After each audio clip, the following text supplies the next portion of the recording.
Welcome to Geotactile Solutions training video covering the Select Output tab number 7 here in GeoJot Plus. We'll cover the report files as well as the data files. But quickly let's look at what our output results are. So here we're seeing we've got the Access database, we've got PDF and Word documents, Google Earth, KML, KMZ, GPS Exchange, we've got shape files, we have web pages, text files, as well as our original photos, watermark photos, and thumbnails.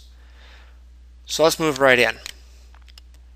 So in the report files, again we've got standard, condensed, and contact sheets that will be displayed in Word or PDF. And we also have web pages. So by selecting one, we go ahead and open up our options here. Now let me bring up an example here that we can look at. Now here we're selecting what file type, Microsoft Word and or Adobe PDF. Now the report below here looks exactly the same in PDF as it does in Word. So for Word we want to select whether we want 2007 or Word 97 to 2003. Here the photos we're talking about whether we want to show watermarked or original photos. If I go to page 2 here we're showing the watermark photo with our attribute data being displayed in the header and the footer. We can include an overview map, background maps, and the attribute table. And whether or not we start the attribute table on the next page instead of dividing it up. So let me show you what that looks like. So the overview map here is on the front page. The background maps are underneath our watermarked photo. We've got an aerial and a topo. And then the attribute table is starting on the next page because we didn't want to divide it up. If we don't select start on the next page, we may get a line or two at the bottom of one of the pages, thereby splitting up the attribute table. So that's the importance there. The last choice here is the report footer. And here we're showing that we want to select title, page numbers, report date, and time. So if we zoom in a little bit here, there's the bottom of the page. We have our title, page numbers, and report date and time. Now this will be the same for the condensed version as well as the contact sheet, except the contact sheet has one more area here with the photos. So let me bring up the contact page. And here's the contact page. So we can ask to have 1, 2, 3, 4, 5, 6, 7, or 8 photos per that page, or have the auto setting. So if I bring that back up, we'll see here, these are our photos that we're selecting how many we want to see per page. Right now we've got auto selected. We're showing that we have background maps included, and we have our report title, page number, and report date and time at the bottom as well. So for this contact page we said we wanted both Word in 2007 and the Adobe PDF. Now as far as the web pages are concerned, we've got a couple of options here as well. So let's go back and call up our web page, our standard web page. So let me navigate back here real quick and resize this. So here again we're asking to see the watermark photos vice the original, and any links for the photos are going to be going to the original photo. We're asking to see an overview map, background maps, and attribute tables. And we're using dynamic maps here, which allow us to zoom and pan, as opposed to static maps. So let me expand this here and we'll show that again. So here's our dynamic map.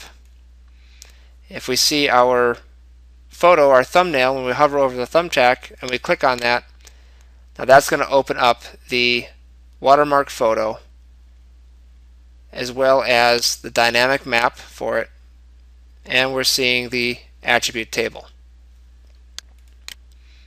And that's all selected here. Now our data files, we've got shapefile, which we can choose to include the raw values, a field of view shapefile,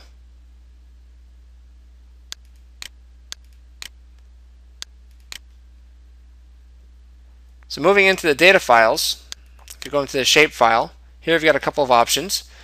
We can include the core raw values, which are going to give us the numeric values of the position and the heading. We also have the field of view shapefile, which gives us a representative cone that shows the direction that the photographer was facing when they took the photograph. And we can also create offset position shapefile, which if we have a rangefinder in the mix and we've collected an offset value or a distance between the photographer and the object in the photograph, we can create that offset position shapefile. For geodatabases, we have the geodatabase type, personal or file. We can select the database, whether it's create a new database or using an existing. We can include the core raw values again. We can also embed the photos in a geodatabase. The picture, we can create a table or append an existing table. The output field of view, again, we can create that picture field of view or append it, and the output offset position. The Google Earth KML and KMZ. KMZs are good for emailing the information. KMLs are great for opening up on the desktop. Icon options, we can use the photo thumbnail as the icon or use a symbol as an icon. And here we've chosen an arrow. And I've said let's rotate the symbol based on the heading. In a description box, we can show the photo. We can either show the thumbnail, a watermark photo, or an original photo. We can also choose to show the attribute table, and we can choose to show links to the watermark photo, the original, and to the web page.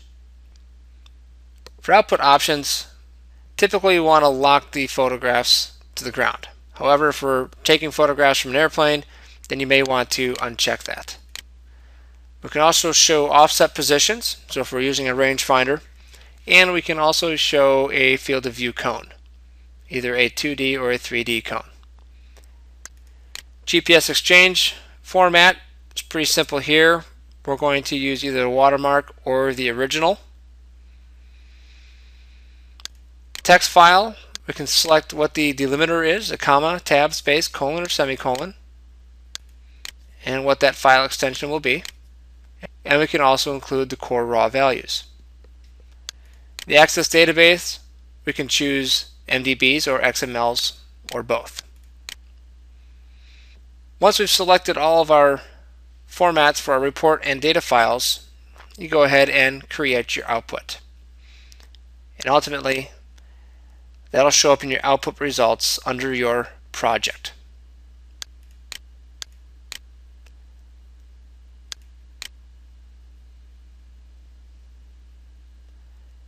And to show you quickly, here's the KML opening up in Google Earth, showing all of our photos. These are the 2D field of view cones that we spoke of. If we click on one of the icons, we'll see our photo. Here we have a thumbnail represented. We've got a link to an original, to the watermark photo, as well as the web page.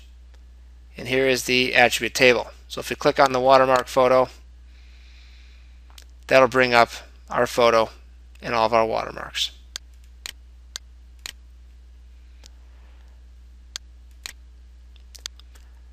That completes our training course on select output settings. Thank you for your time.